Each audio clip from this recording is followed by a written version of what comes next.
अभिजित दिपके यांनी जंतर मंतरवरून संसद भवनवरती धडक मोर्चा आयोजित केला होता. आता या आंदोलनानंतर काही गंभीर प्रश्न उभे राहिलेत.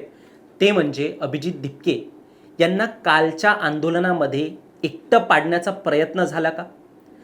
दुसरं, जे आंदोलन उभं केलं होतं अभिजित दिपके यांनी ते भरकटवण्याचा प्रयत्न हा सरकारकडून झाला का?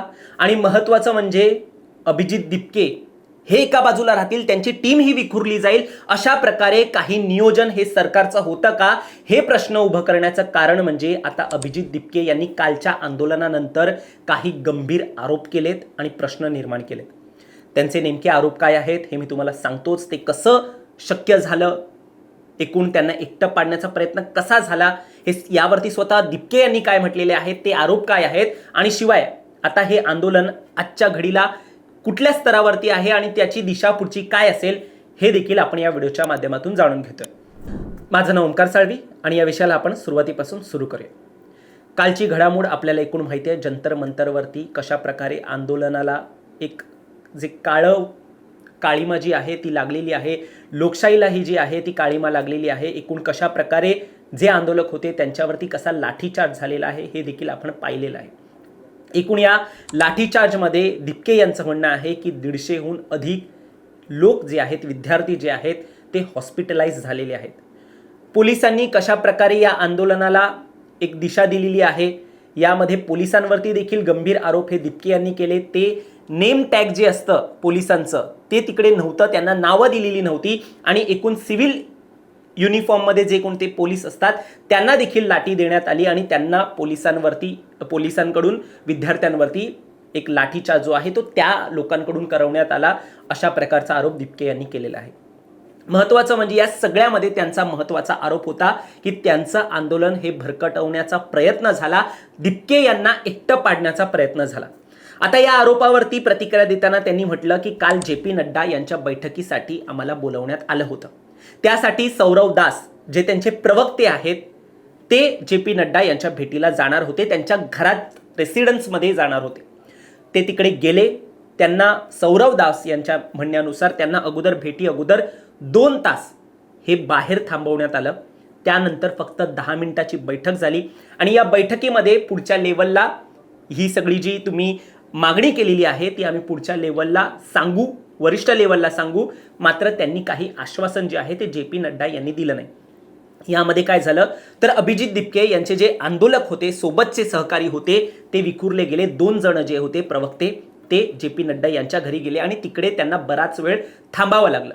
आता यामध्ये दिपके यांचा आरोप हाच आहे की त्यांना जवळपास 4 ते 5 तास हे माझ्यापासून मुद्दाम लांब ठेवण्याचा प्रयत्न झाला. ही कालच्या आंदोलनातली सरकारची एक टॅक्टिक्स होती, जेणेकरून मी एकटा पडेन, अशा प्रकारचा आरोप हा दिपके यांनी या संपूर्ण प्रकरणाला घेऊन आता केलेला आहे. आता यामध्ये काहीच अजून म्हणजे सरकारकडून तरी काही यावरती मोठी प्रतिक्रिया आलेली नाही आहे. त्यामुळे त्यांचं म्हणणं आहे की हे फक्त आम्हाला भरकटवण्यासाठी, मला एकटं पाडण्यासाठी आणि एकूण मी जिकडे होतो तिकडे मग माझ्यावरती देखील लाठीचार्ज झाला, माझ्या समोर लोकांना मारलं गेलं. जे गीतांजली आहेत त्यांचे म्हणजे सोनम वांगचुक यांच्या पत्नी आहेत त्यांना देखील मारलं गेलं आणि या सगळ्यामध्ये संपूर्ण आंदोलन जे आहे ते भरकटवण्याचा प्रयत्न झाला. यामध्ये त्यांनी आधी देखील महत्त्वाचे आरोप केले की कशा प्रकारे ट्रक भरून दगड जी आहेत ती या आंदोलनस्थळी आणली जात आहेत. म्हणजे हे सगळे पोलीस जे आहेत ते प्लॅनिंग करून हे आंदोलन दडपवण्याचा प्रयत्न करतायत, अशा प्रकारचा आरोप त्यांच्याकडून होतोय. एकूण काल आपल्याला माहिती आहे अमित शहा आणि धर्मेंद्र प्रधान यांची देखील बैठक झालेली आहे.